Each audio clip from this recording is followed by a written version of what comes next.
What it do, everybody? We back with another episode of Wrestling with Exotics. It's your boy, the face that runs the place, the champ that runs the camp, your boy, Franchise Jerry, and I'm glad to be back. It's been a while.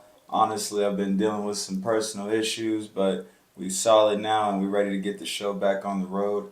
I appreciate everybody for always tapping in, staying locked in, hitting that like, comment, and making sure you guys subscribe all the time. Appreciate y'all.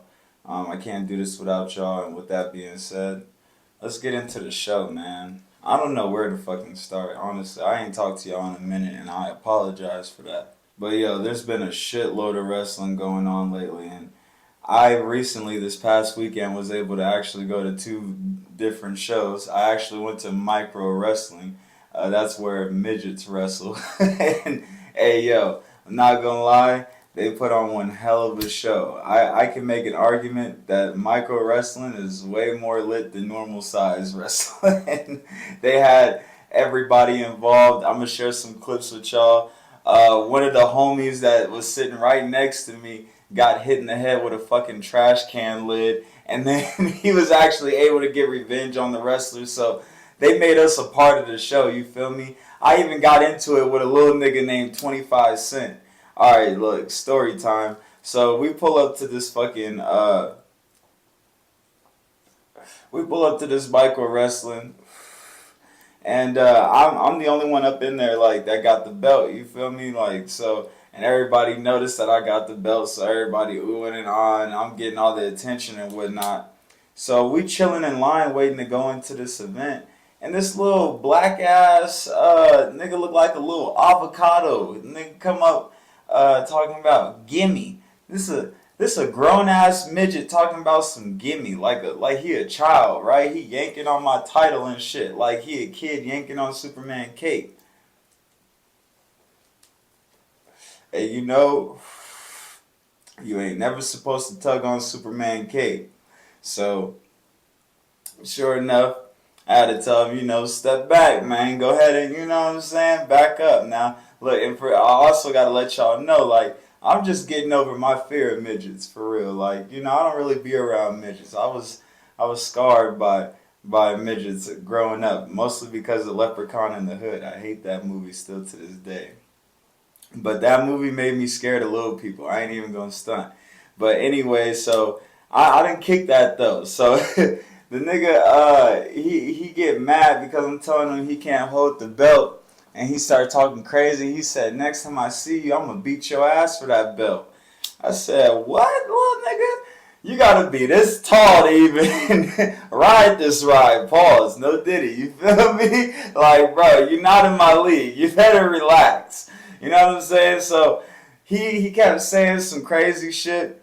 But I'm a shit talker, so I had them short jokes on go, right? I told the nigga, I took a crap the same size as him that day. You know what I'm saying? So I'm just hitting him with the little short jokes. You feel me? I'm telling him shit like, you got a short temper, shit like that. I'm getting under his skin. So like, look, when the nigga go and actually wrestle in the matches and shit, every time he do a move, the nigga looking at me after he do a move, he'll slap a nigga on the chest and look at me like, yeah, you see what I did to him? Like, what? Like, little nigga, you not doing that to me, bro. I will kick you in your fucking chest, bro. And then get this. The little nigga name was 25 Cent. Yes.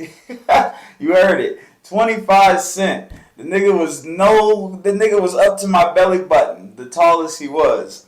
So, yeah, yo, I got into it with him, but that shit, it only made the event that much more fun, and, shout out to, the Micro Wrestling, yo, they do a real good job at their shows.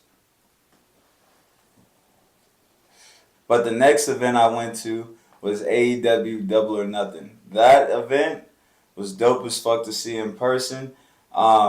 I took my friend Damien there. That was his first wrestling event ever. He enjoyed it.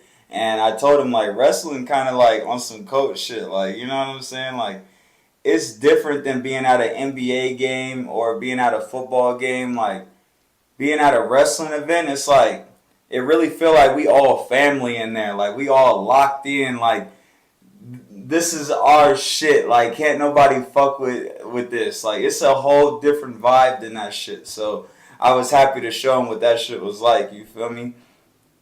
But yeah, yo, they had a great event. I'm gonna actually break down a couple of the matches for y'all. Um, this AEW pay per view, I would have to give this shit at least 4.5 stars, like if not 5 stars. You know, Tony Khan really did a great job with this pay per view.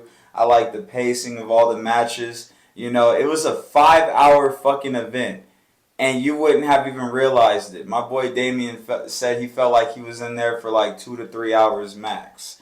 So that just lets you know, like, the way you guys are pacing these matches is perfect. And the matches aren't so overbearing to where it can't keep my attention. You know what I'm saying?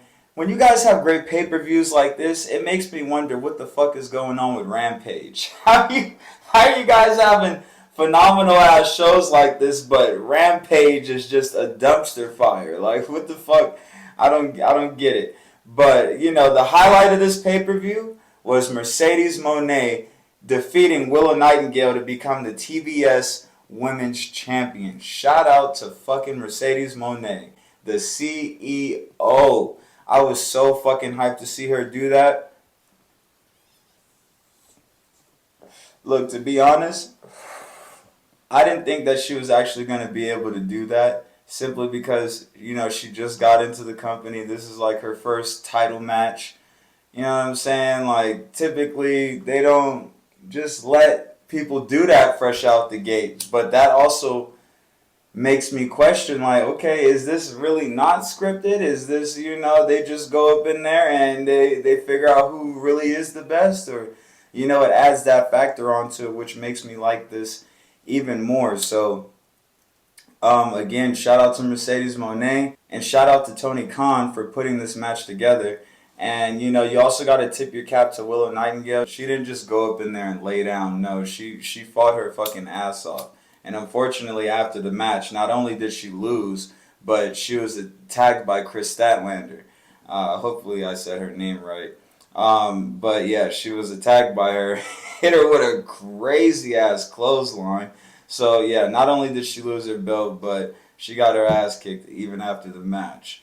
But, you know, I don't see this being the last time we see these two competitors face off, and I can't wait to see them go at it once again. And Willow Nightingale, I feel like she'll be even better. She just got to lose a little bit of weight, respectfully.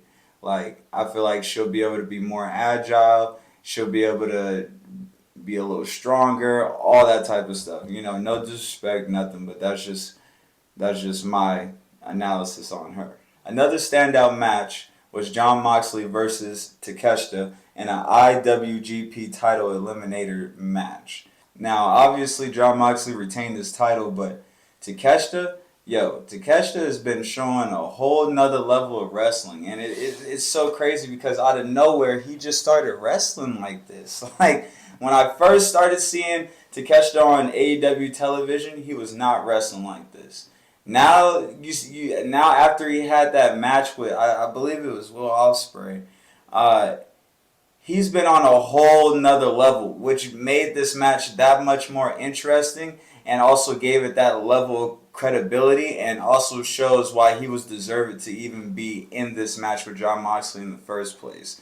So you got to tip your cap to Takeshita. And, you know, right now you can say Jon Moxley is definitely the greatest Shield member because he's taken his talents around the world and he's been successful while doing it. And on top of that, he's facing high-level competitors of this nature. You know what I mean? So, big shout-out to Jon Moxley. That's one of my favorite wrestlers right now, currently wrestling today. Top 3 for sure.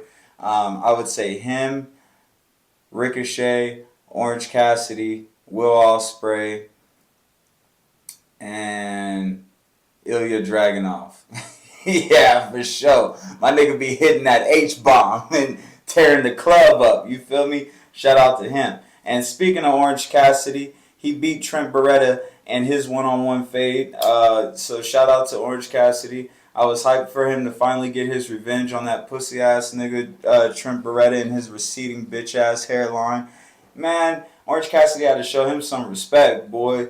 I don't know what the hell got into Trent Beretta. He just started being on some hater shit, attacking Orange Cassidy out the blue and shit. And, Orange Cassidy had to set shit straight and let him know, hey, I'm the one, you the two. Don't forget, you better go play with somebody else, So I was really hyped to see that. Again, man, this fucking pay-per-view was great, bro.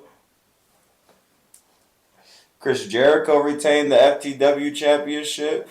I didn't expect that. The Bang Bang Gang, Guns Up, retained their titles versus Death Triangle. Malachi Black versus Adam Copeland for the TNT title in a fucking steel cage match. That match probably stole the entire show. I'm not even gonna lie.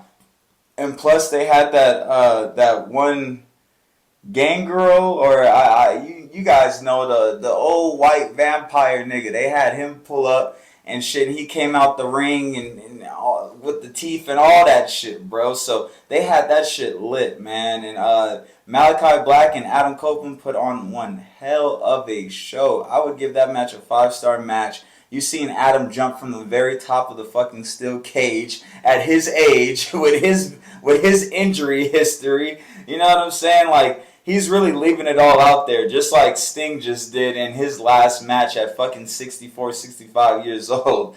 You know what I mean? Like, I'm not saying Edge is old, but I'm saying, like, you would have thought that this was about to be his last match. That's the energy that he gave it. That's the energy that he's been given every match, and I'm really hyped to see that, and that's also something you just don't really expect.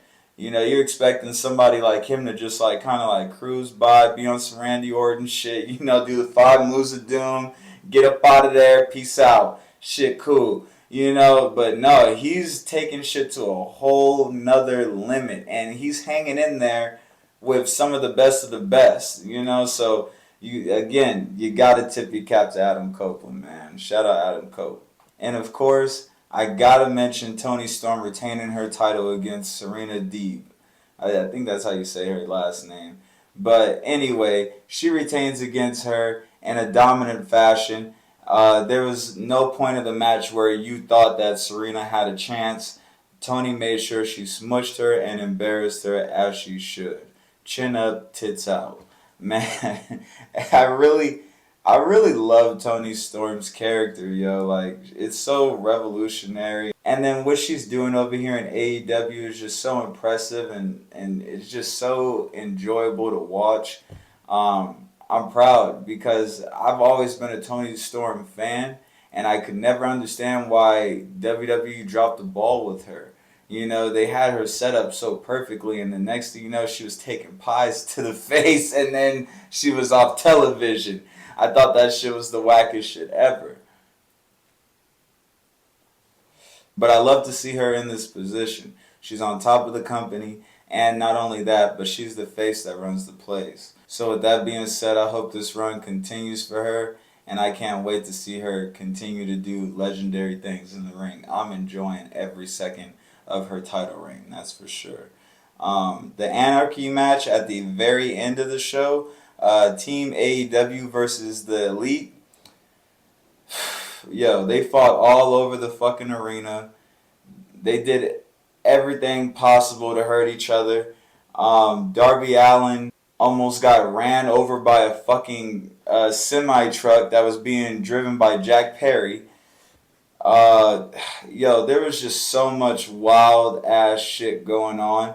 Like, even the cameramen could barely even keep up with the action. So, not only did Micro Wrestling, they put on the good show, but AEW, they was right there. They was right there as well with a great fucking show. It was very impressive. I really enjoyed it. That was my 3rd AEW live event. That was my 2nd Double or Nothing, and I definitely enjoyed it. Yeah, man, there's been a lot of great wrestling this past week. I also want to talk about the King/Queen of the Ring pay-per-view that WWE just had. That was one hell of a pay-per-view. I enjoyed it. I didn't think it was going to be that good, and it actually was, yo. They kicked the show off with Jade Cargill and Bianca Belair retaining their titles against Candice LeRae and Indy Hartwell. Bianca and Jade pretty much dominated them. It was absolutely nothing, and Bianca got her payback on Candice LeRae because Candice LeRae injured Bianca's knee, so she went out there and stood on business, and Candice LeRae ended up getting smushed. My favorite part of the entire night was seeing Liv Morgan defeat Becky Lynch to become the women's world champion. This was much deserved.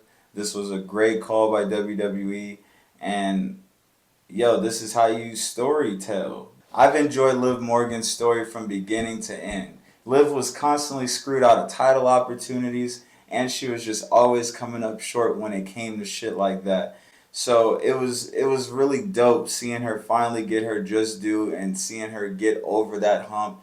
And on top of that, you can tell how she carries herself in the ring that she's ready to hold this shit down. You know what I mean? It was almost like a passing of the torch. Becky Lynch beat her like 4 times in a row. So, Liv Morgan had to win one of these at some point. So I'm just happy that it happened on this stage in Saudi Arabia, which you can consider a big stage because they have a huge following out there. Now, I do have to mention, one of the reasons why she did win this match was because Dominic Mysterio. He was supposed to be out there to make sure Becky Lynch won to prevent Liv Morgan from winning Mommy's championship, which you can imagine that Mommy's not feeling too good right now because Dominic did a terrible job of that. And not only that, but on this past Monday Night Raw, Dominic was supposed to redeem himself, which he didn't. Liv Morgan retained her championship against Becky Lynch in a steel cage match, and then after that, she pretty much sexually abused Dominic on national television. She tried to stick her tongue in the nigga mouth, all type of shit, and he was looking like he didn't even want all that shit.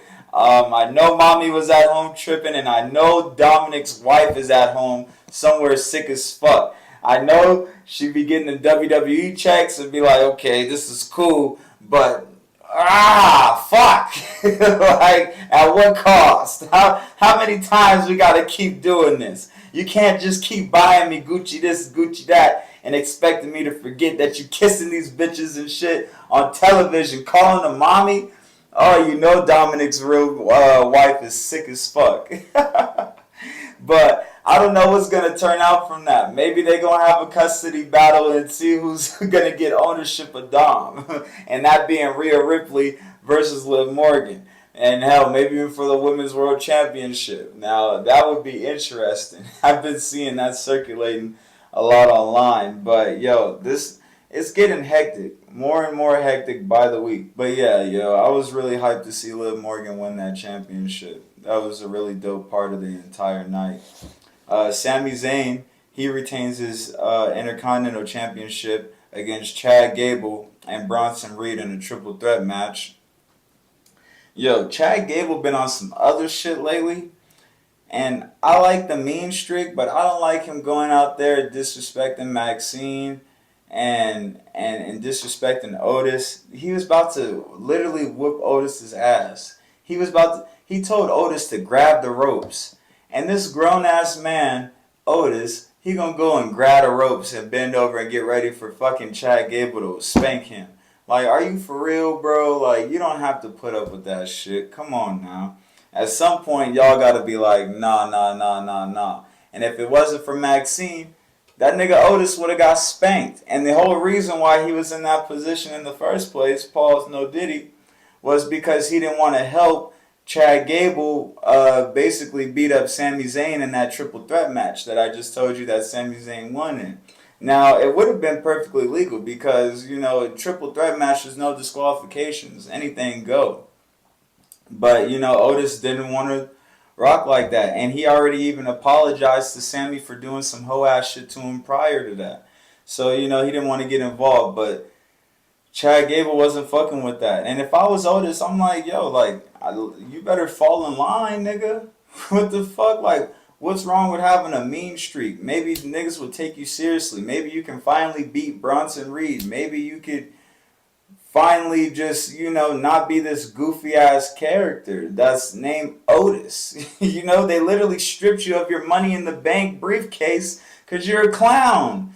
And Chad Gable is trying to help you, bro. So you better lean into that shit, bro, and start doing what he telling you to do. I don't want to see the nigga spank you on television, but at the same time, I don't want to see him disrespecting you.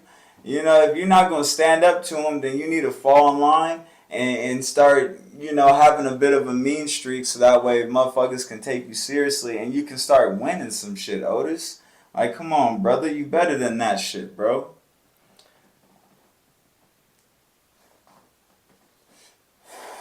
As far as Tozawa go,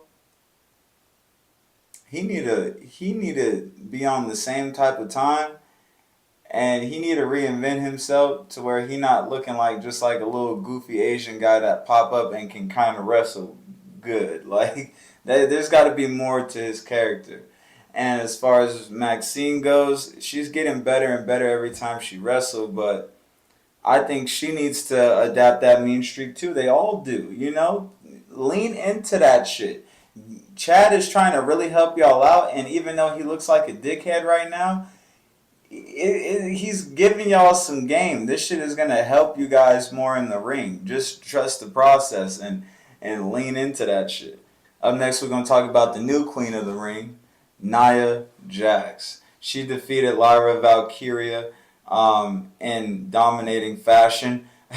I don't know what made Lyra think that she was going to be able to power bomb Nia Jax from the turnbuckle. Yeah, no, she should be drug tested for that, because the only thing that came from that was Lyra getting smushed by Nia Jax. She's lucky her fucking chest cavity didn't cave in, because that was the first time I've actually seen Nia Jax put full weight and really let herself drop on somebody like that. Usually, like, she kind of, lets her feet hit the floor first, and then she'll just drop the booty on you type deal. You feel me? But for Lara, nah, she let all the weight just, blow, and it literally looked like it could crush her chest. Like, you could see her chest get crushed on some Mortal Kombat shit, like with the X-rays type of deal. So, and then shout out to Lyra, because she was wrestling just 2 days later on Monday Night Raw, which she ended up getting a win. I would have had to take a week off or something, because holy shit, that shit was insane, But shout out to Nia Jax for becoming the second queen of the ring.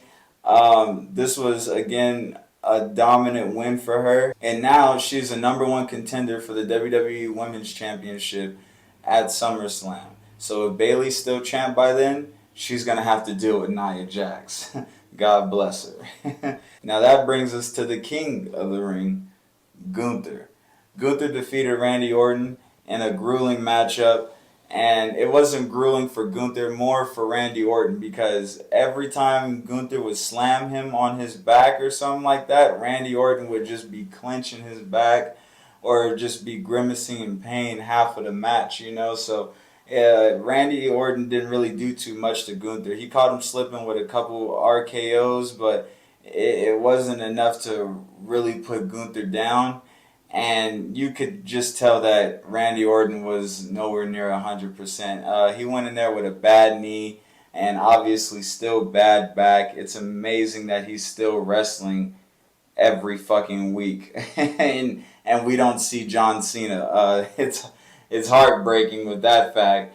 But, man, like, I want Randy Orton to just take a cool little break, and come back when he's at least like 90%. Nobody's ever going to be a full 100% if you're doing it right. But, I just want him to just get more healthy, because I've been seeing this same beat up Randy Orton for months now, since the beginning, since he came back and he took that first slam. He's been grabbing his lower back ever since. So, and that was through Elimination Chamber, that was at Mania, that's at fucking this past event. You know, Randy is obviously hurt, so this was a layup for Gunther. You could really say, you know, Gunther didn't really have to do too much but slam the shit out of Randy Orton a few times, and eventually Randy was just over that shit and he gave it up. But take nothing away from Gunther. He deserves this at the end of the day. He's the ring general and he don't bullshit, and he's honestly the perfect name to put King of the Ring on. And just like Nia, he gets a world title opportunity as well against Damian Priest at SummerSlam if Damian Priest is still champion by then. And we'll know if he is or not because he has a match against Drew McIntyre at this upcoming King of the Castle. I think that's the pay-per-view. And it'll be June 16th, I believe. June 16th or 15th. One of those. I'll post the information in here for you guys so that way we both know for sure. So you guys make sure you be on the lookout for that as well. The main event was Logan Paul versus Cody Rhodes for the WWE Championship. Obviously, Cody Rhodes won. This was a layup for Cody, but at the same time, it was a great performance by Logan Paul, even though he tried to cheat the majority of the time. That man loved them damn bronze knuckles. But, you know, you could just see the evolution of Logan Paul in the ring, and on top of that, you could see the progression. And he's always on time with his spots and doing what he's supposed to be doing. And you can even tell he's starting to sell the moves better because after each move, he's giving some crazy ass face to the camera that he wouldn't normally make. Like, if he gets slammed, he's making faces like, you know, just being a fool. I'm all like, yo, that's low-key a little extra, Logan. You ain't got to do all of that. You know what I'm saying? But, yo, like, he's showing you, like, the progression in the ring, so you have to respect that. And with that being said, I feel like he's doing a great job as United States champion, and I feel like one day he will be WWE champion. He just got to continue to pay his dues and keep doing what he's doing. You know what I'm saying? Like, it's working out perfectly. Even though he lost, you could still pick out a lot of good things that he did in this match. Obviously, Cody was phenomenal. He did what he was supposed to do, retain the championship, all that good shit. But, you know, I just wanted to make sure you give Logan Paul the credit that he deserves because, again, this isn't somebody who's been doing this shit since birth. This is somebody who just stepped into this realm about a year or so ago. So, you know, he ain't even been here that long, and he's already been in main event matches for the WWE Championship. So, you know, he, again, is someone you got to tip your cap to. Okay, moving on, I want to talk about NXT. NXT been getting lit lately. They've been letting my boy Shawn Michaels cook.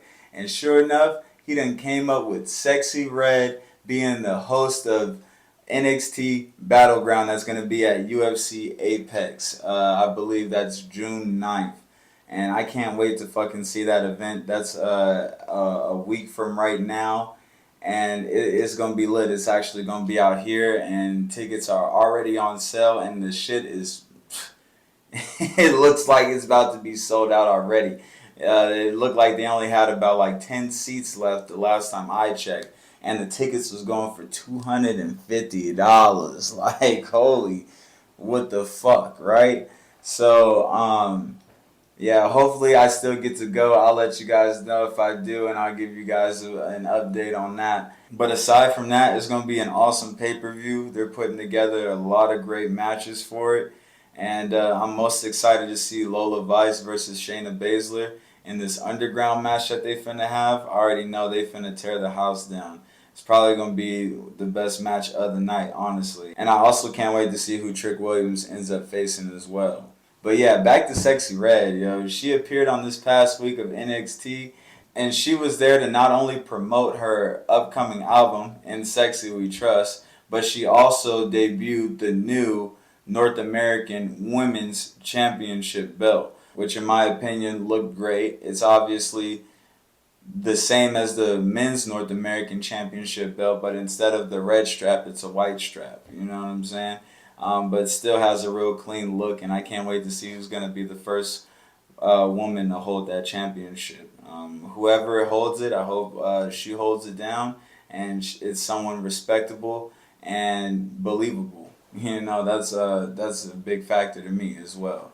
Believability. I don't want them to just give it to someone just because they're trying to build a star. No, give it to someone that really deserves it and that can really hold that shit down. But I really love the idea of WWE bringing in SEXYY Red, even if it is to host or just have a brief appearance and whatnot. They're they're understanding what um,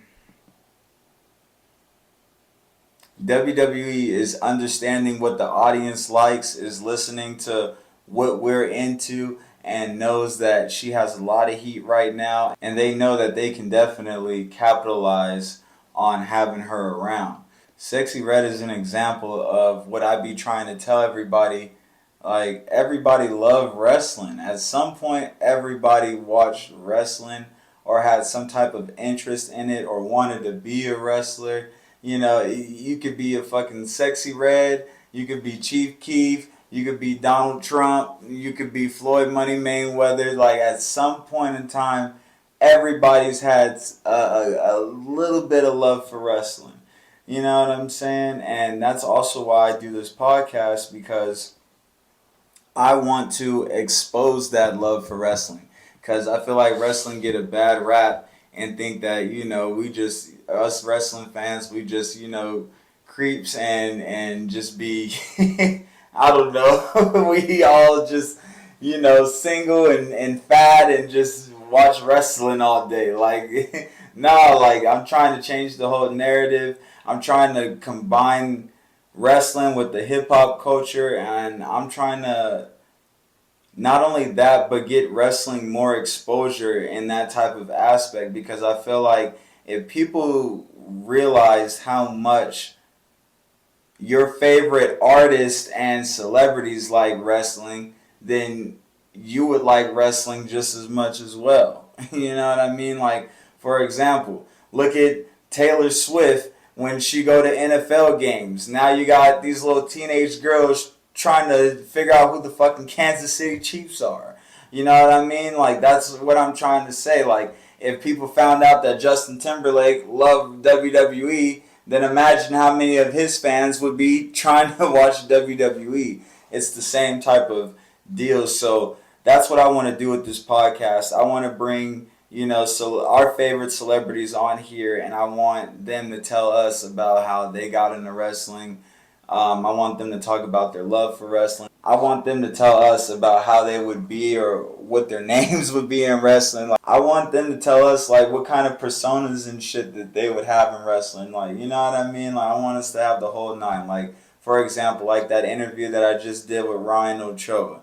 He gave us the whole breakdown. He was telling us how he got into wrestling. He was telling us what his nickname would be, and etc. Make sure you guys go check out that interview. I'll make sure I pin it in the comments so that way you guys can go check it out. But, you know, that's what I want to do. I want to bring our favorite artists. I want to bring our favorite celebrities, musician, whatever, on here, and I want to have a conversation about wrestling that you guys can enjoy. You know what I mean? That's my entire goal with this wrestling podcast. And again, I appreciate everybody out there for always watching and liking and commenting and also sharing the shit with the world. I can't do it without y'all. Again, I really appreciate y'all. Up next, I want to talk about Jordynne Grace facing Roxanne at Battleground. Now, for you guys that don't know, Jordynne Grace is the TNA Women's Knockout World Champion.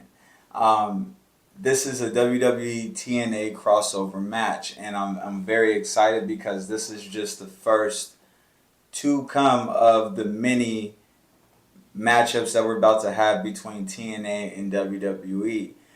This is a really dope business decision for WWE to be doing, and that's teaming up with TNA to where we're getting these dream matchups. You know what I'm saying? Like, how often are we about to see Roxanne Perez go against Jordan Grace, or Alex Shelley versus Roman Reigns. Like, we can get these type of matches now, and I really want WWE to start doing business with AEW. I feel like WWE should want to do business with all the wrestling companies. Honestly, like, I don't.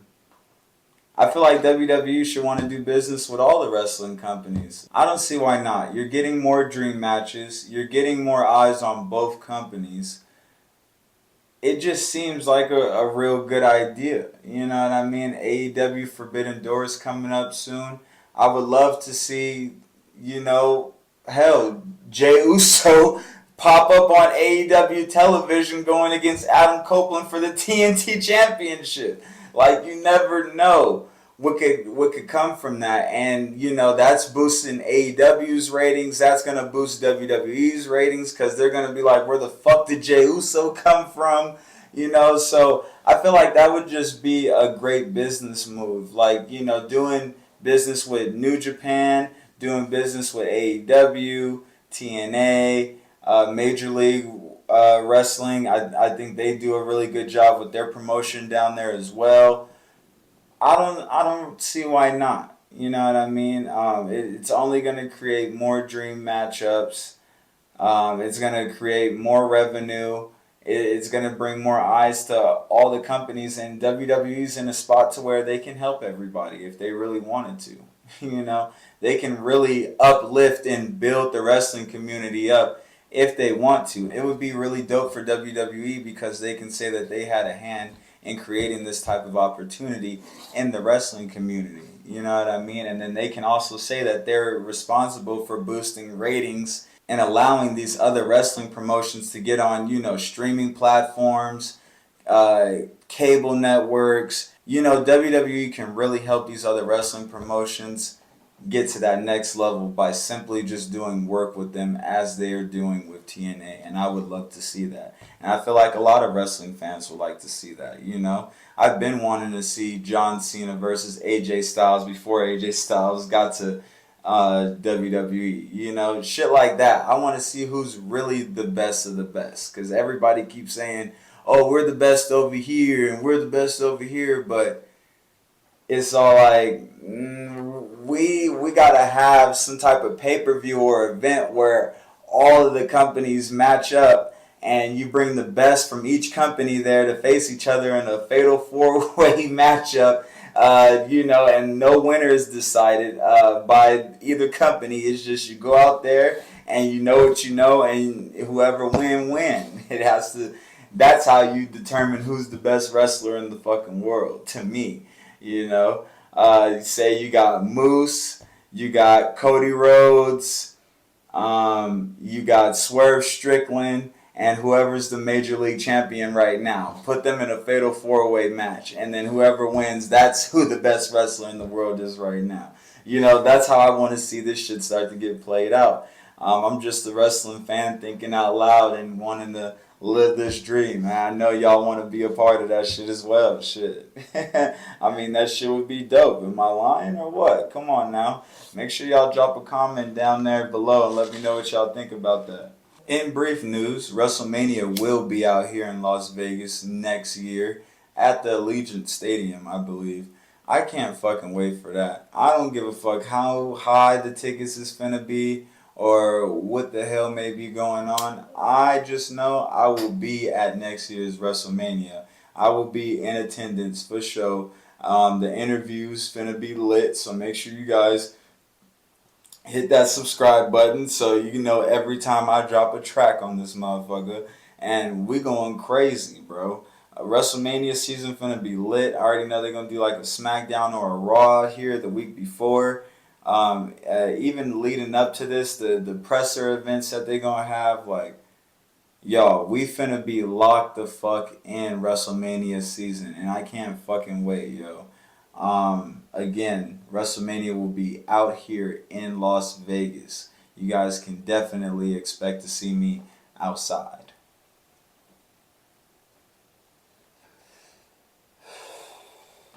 Something I haven't really got a chance to talk on very much is Solo Sikoa being the new leader of the Bloodline. It's funny how Solo Sikoa been coming out here on some extra aggressive shit, dressed like a crazy version of the Weeknd, and pressing Paul Heyman, and he building his own little group up now. I I don't really know how I feel about it. I almost can't take it seriously, but at the same time, I'm happy that Solo Sikoa is getting this type of spotlight. I think it's kind of whack that they can't involve Jacob Fatu just yet because he's a little bit more popular than Solo. But I hope when he gets introduced, they utilize him in the correct fashion and allow him to excel in the company to where he becomes a world champion one day because he has that type of aura and that type of ring credibility. You know what I mean? Like WWE didn't just go get him for no reason. So let's not just have him on WWE to be a fucking goon. You know, Jacob Fatu is more than a goon. You know, Solo Sikoa is more than a goon. And you see what happens if you just give the dude a chance. He's going to show you another side of him where you're like, oh, I didn't know you could do that. You know, I didn't know Solo Sikoa could be like this when it comes to leadership. You know what I mean? And he's holding it down. He said, yeah, I talked to Roman, and I'm running this shit now. Okay? So, hey, yo, like, you can't do nothing but respect it. And that's what I'm hoping that they'll allow Jacob Fatu to do. Pretty much be himself. Put him in a role where he can excel. Last but not least, I want to give my thoughts on WWE continuing the Bray Wyatt storyline where they have Uncle Howdy and this new faction and whatnot. I'm honestly not feeling it. I don't mind them continuing the story. It's just who they're continuing the story with. They're starting it up with Nikki Cross, the one dude, Dexter Lumis, Eric Rowan, and someone else. And I'm just like, yo, like, there's a reason why these people haven't been on WWE television lately. Because they don't fit in nowhere. They're not interesting. They don't do nothing cool. So I'm basically trying to say, I don't mind them continuing this story, but do it with legible characters. Like, do it with cool characters. Like, do the full due diligence. You know what I mean? Like, the characters that they're choosing to continue the story with aren't captivating, aren't interesting, are boring. You know, and I don't want to speak for Bray Wyatt, and I don't know how he would feel about this, but um, it's not cool to me. If I was gonna pick the members of this group, I would. Eric Rowan is cool. Okay, you get Braun Strowman. Hell, you can recruit Rhea Ripley. Um, Maybe even Finn Balor. Uh, I would figure out some type of way to involve the Judgment Day, or just find more legible people to be in it. And I guess by legible I mean more captivating people. Nikki Cross ain't on shit, and Dexter Lumis is a weirdo. Like, you know what I'm trying to say? Eric Rowan ain't been wrestling in years, and we already know he's washed. It ain't like he's in championship shape. And the only championship that he's ever won in WWE was the World Tag Team Championship. So, it's not like they got any real star power in this group. And then Uncle Howdy is fucking, what's the nigga name? Bo Dallas. Come on now. Bo Leave. Yeah, that's him. So, it's like, come on, man. Like, this group ain't, it's not lit, yo. Like, and I mean that with the utmost respect for Bray Wyatt and his story and everything. And I feel like if they really respect his story, then they're gonna have better members for this group, for this faction. You know what I mean? Because this faction is built off a bunch of losers and people that didn't work out in WWE, and that's just keeping it real. I don't see why not run this group with people that are actually having success in WWE or that are more captivating and entertaining. There's nothing wrong with that. And again, no disrespect. But that's all I got for you guys today. It feels good to be back. I missed y'all. I'm about to start doing more shows again. And we're going to put out a lot of good content for you guys. We got some really dope interviews coming up. I'm going to try to interview the Godfather, and we're going to try to get some game from him. I'm also going to be reaching out to some artists, celebrities, etc.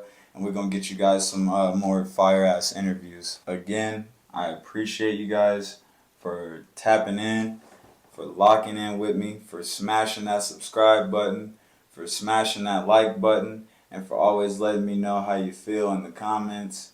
Again, I can't do this without you guys. I really appreciate you, and I love y'all. Make sure you guys share this shit with the world, and also go tap in with my clothing store down there in the description.